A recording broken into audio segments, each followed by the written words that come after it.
Hello, people of YouTube. Today we're going to be doing something a little bit different. I've been tagged, and I didn't know what that meant. Essentially, what it means is that one movie reviewer will do a little video, sort of answering a set, a fixed set of questions, and then they tag someone else at the end of their video to do the exact same thing. Owen tagged me, and now it's my turn to do the same thing. So let's not waste any time. Let's get on with it. What is your name? My name is A.D. McKinnon. What does A.D. stand for? Please. How old are you? I am 19. Do you go to school? Not at the moment, no. I did go to, I guess what I assumed was film school.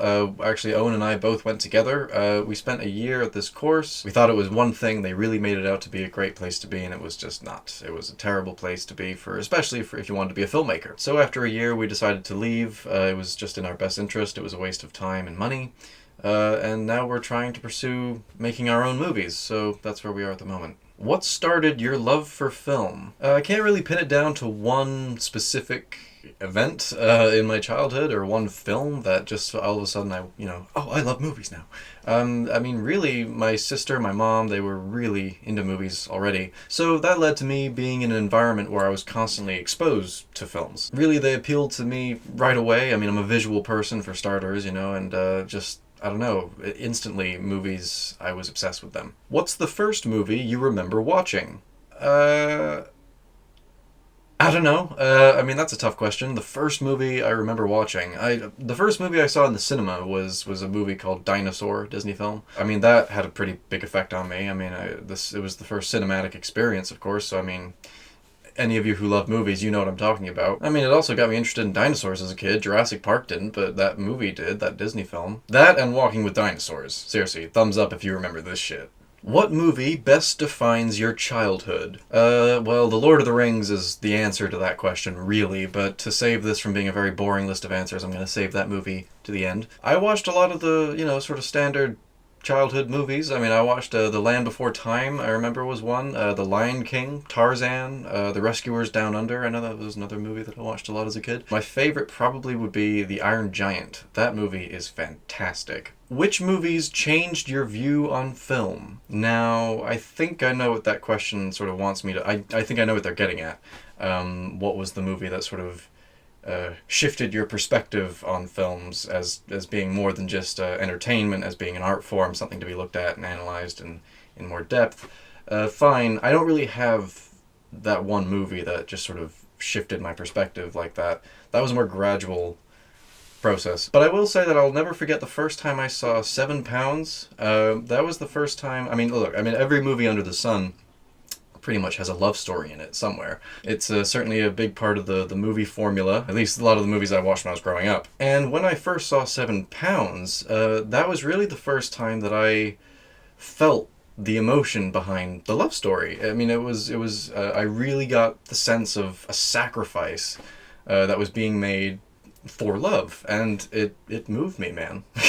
It was powerful stuff, and it was sincere, and that was the first time that I was emotionally connected to a love story in a movie, so that's something. Who are your favorite directors? We could be here for a while. No, look, obviously I have the utmost respect for directors like Hitchcock, Kubrick, Kurosawa, Orson Welles, Spielberg to an extent. The filmmakers that movies simply wouldn't be what they are today without those filmmakers. So of course I have huge admiration and respect for them, and I love a lot of their movies, but there are lots of current directors working today that I'm always inspired by, and I look forward to seeing their films. Quentin Tarantino, Nicolas Winding Refn, Derek Cianfrance, Martin McDonagh.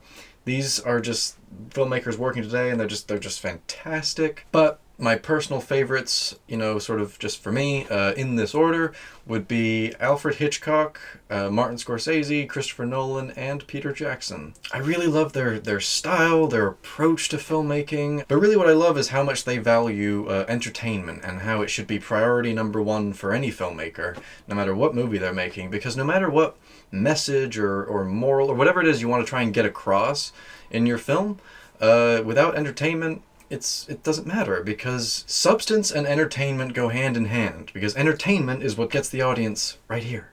Your favorite movie genre? The adventure movie.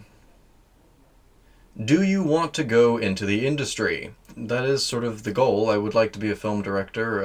I've made, short films and one feature-length film so far, but it's gonna be a long road. So I mean, it's if I end up making movies, but they're not big movies for big audiences. If I end up making movies like, and they get viewed only on the internet somewhere or something like that, as long as there are, a substantial amount of people watching them, enjoying them, I would be content with that, no problem. As long as I'm making the movies, that would be great.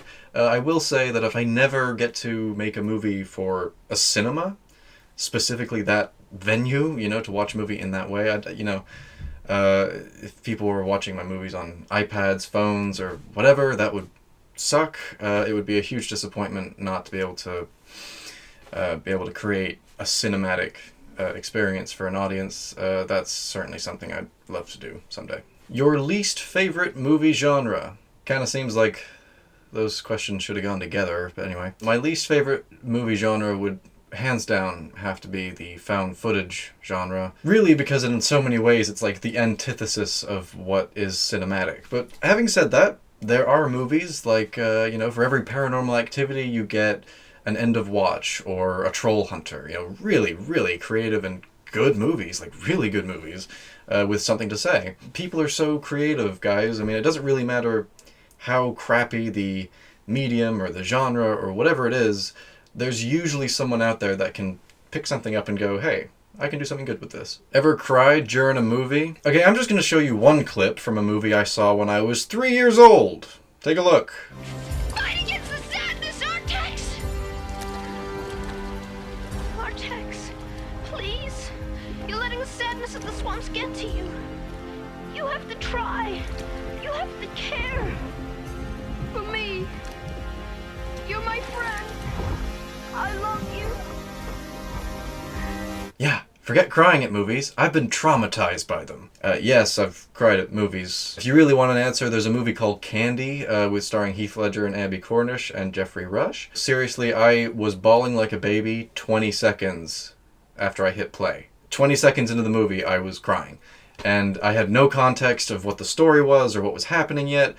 The visuals, the song that was playing, the acting, just the editing. It's powerful. I love it when just film in its rawest form can elicit emotion out of you. That's when you know it's good stuff. Most overrated movie. So, a movie that everyone likes that I don't care for.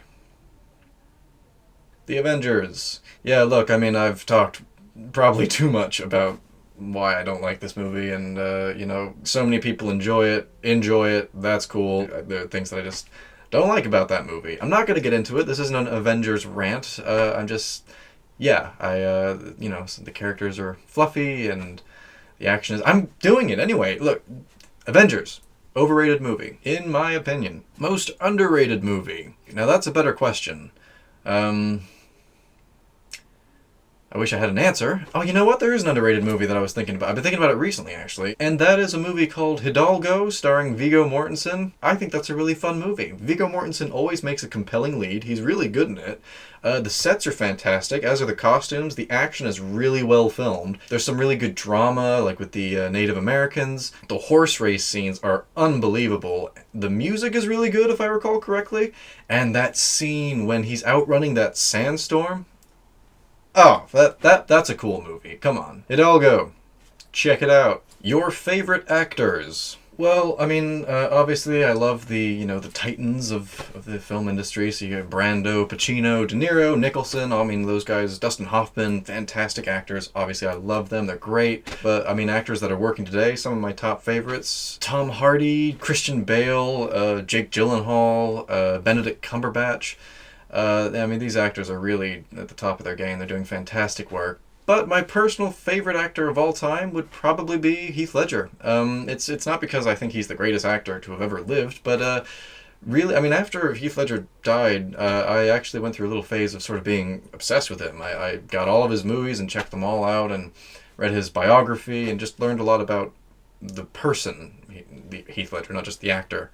And, as much as you can learn from reading books and watching films. And really, I discovered that he was a beautiful human being, like, just as a person. He just inspired me greatly when I was, coming up, about 15 or 14 or so. So my personal favorite would definitely be Heath Ledger. I think he's done some really, really fantastic work. I was talking about Candy earlier. That's one you should check out if you haven't heard of it. The Four Feathers is another really good movie that not a lot of people know about. Ned Kelly is another one that I think is really good and overlooked. I mean, there's a really weird segment in that movie where Orlando Bloom seduces the wife of a banker. It goes on for like 10 minutes. What's that scene about? A movie called Two Hands he did. I mean, the list does go on. He has a really fantastic back catalog of movies that not many people have seen, and he's really good in them. Check them out. Your favorite actresses? I mean, once again, they're the absolute, sort of titans, the ones that I just love and consider to be, at another level. Meryl Streep, Emma Thompson, Dame Judi Dench. Julianne Moore is starting to become one of those people. Kate Winslet, oh, great. I said it like Kate Winslet. Oh, Kate Winslet. But this video can't last forever, so my personal favorite actress would definitely be, it's another Aussie, Cate Blanchett. She is just amazing. She is one of the best actresses working today. She is always charismatic, always sharp. You can just tell all the work that she puts in to every performance that she does, and she's always looking to challenge herself. Cate Blanchett is an actress who's always looking to do that. You don't believe me? Okay, here's a clip of her playing Bob Dylan. What do you mean? Oh, I mean? Who are you? I mean, who gave you permission to even be here? You're like a shadow, man. Maybe you were hip once, but that trick got old, man, a long time ago. Can you do that? No, because you're not Cate Blanchett. Your favorite movie franchise? Star Wars and Indiana Jones. Sorry if that's in cheating. Whatever, it's my answers. No, I mean Spielberg and Lucas, when they were, doing stuff together in the good old days, it resulted in some of the best adventure movies of all time. Your favorite movie? My favorite movie of all time is the Lord of the Rings trilogy. I don't view them as 3 films. I view them as 1 film. I'm one of those. I mean, look, those were the films that inspired me as a kid. They're what really, and I mean really, got me excited about movies and what movies could do. I mean, just the experience of those films. I was 7 when they started, and I was 9 when they finished, and wow. They hold a very nostalgic place in my heart, and I love them for that, but also, I can look at those movies objectively, and the camera work, costumes, the detail, the performances, the script, just the CGI, the innovation on the movies. I mean, the size of the films. Lord of the Rings. I love it. How big a fan of these movies am I? I don't know. Is that Peter Jackson dressed as a hobbit sitting on the door of Bag End? You bet your ass it is. Your least favorite movie? Norbit and Pain and Gain. If you don't know why, then you obviously haven't seen those movies. Alright, so that's the end of me answering those questions. Owen had a very cute little outro with his about tag. He's like, oh, I don't really know many YouTubers, and so I'm gonna have to tag you, AD, because you're really the only one I know, with no thought or care for the fact that I don't know any YouTubers either. Who the hell am I gonna tag, Owen? So, I guess the solution to that issue is there's a guy who reviews movies called Mr. Film Jack, and he's commented on my videos once or twice. I've checked out his channel, and he's got some cool stuff, and he's also one of these movie reviewers that puts so much work into the videos he makes, and he uploads consistently and constantly, just about every movie that comes out, he's got a review for it. Go check him out, he's got a cool channel, and if you're watching this, Mr. Film Jack, don't know your full name, I'm assuming your first name is Jack. Yeah, I'm tagging you. So, the set questions are, I don't know. I just did, those are the questions. Just figure it out. Thank you so much for watching, YouTube, and the top 10 best is on its way. In fact, I gotta get back to work on that. So, as always, take it easy till next time.